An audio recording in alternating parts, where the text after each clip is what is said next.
बापू की आत्मकथा सत्य के प्रयोग के पिछले अध्याय में आपने सुना कि दक्षिण अफ्रीका में रहते वकालत के जो अनुभव गांधी जी को हुए उनमें से एक प्रमुख है।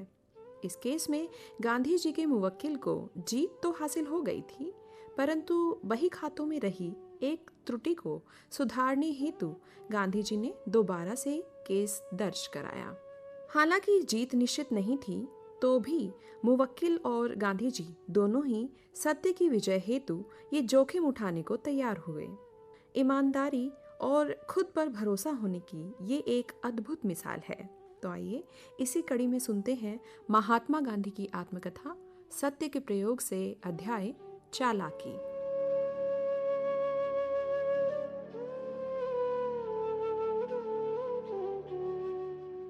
अपनी सलाह के औचित्य के विषय में मुझे लेश मात्र भी शंका न थी, पर मुकदमे की पूरी पैरवी करने की अपनी योग्यता के संबंध में काफी शंका थी। ऐसे जोखिम वाले मामले में बड़ी अदालत में मेरा बहस करना मुझे बहुत जोखिम भरा जान पड़ा।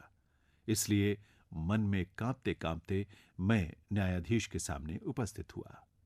ज्यों ही उक्त भूल की बात निकली कि एक न्यायाधीश बोल उठे, ये चालाकी नहीं कहलाएगी। मुझे बड़ा गुस्सा आया। जहां चालाकी की गंध तक नहीं थी, वहां चालाकी का शक होना मुझे असह्य प्रतीत हुआ। मैंने मन में सोचा, जहां पहले से ही जज का ख्याल बिगड़ा हुआ है, वहां इस मुश्किल मुकदमे को कैसे जीता जा सकता है। मैंने अपने गुस्से को दबाया और शांत भाव से जवाब दिया, मुझे आश्चर्य होता है कि आप पूरी बात सुनने के पहले ही चालाकी का आरोप लगाते हैं। जज बोले, मैं आरोप नहीं लगाता, केवल शंका प्रकट करता हूं। मैंने उत्तर दिया, आपकी शंका ही मुझे आरोप जैसी लगती है।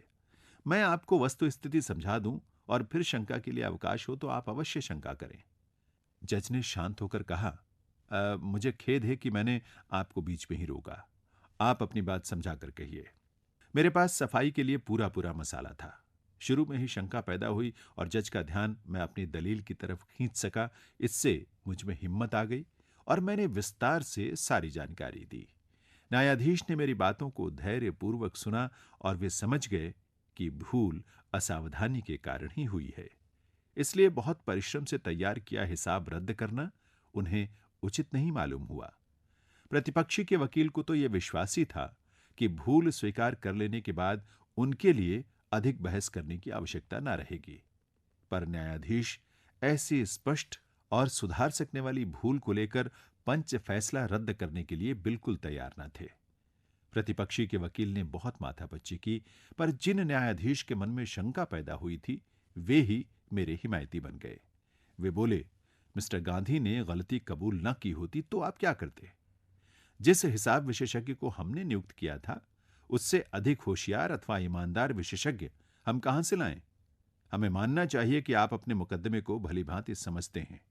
हिसाब का हर कोई जानकार जिस तरह की भूल कर सकता है, वैसी भूल के अतिरिक्त दूसरी कोई भूल आप न बता सके तो कायदे की एक मामूली सी त्रुटि के लिए दोनों पक्षों को नए सिरे से खर्च में डालने के लिए अदालत तैयार नहीं हो सकती।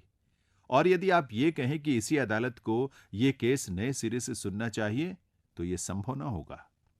इस और ऐसी अनेक दलीलों से प्रतिपक्षी के वकील को शांत करके तथा फैसले में रही भूल को सुधार कर अथवा इतनी भूल सुधार कर पुनः फैसला भेजने का हुक्म पंच को देकर अदालत ने उस सुधरे हुए फैसले को बहाल रखा।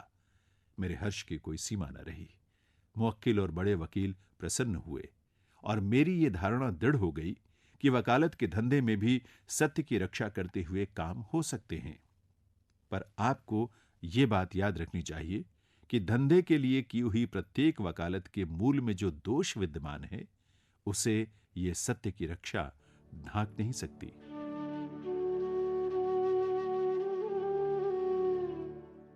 अभी आप सुन रहे थे महात्मा गांधी की आत्मकथा सत्य के प्रयोग से अध्याय चालाकी। वाचन स्वर था जैनेन्द्र सिंह का। प्रस्तुतकर्ता निशा भारद्वाज।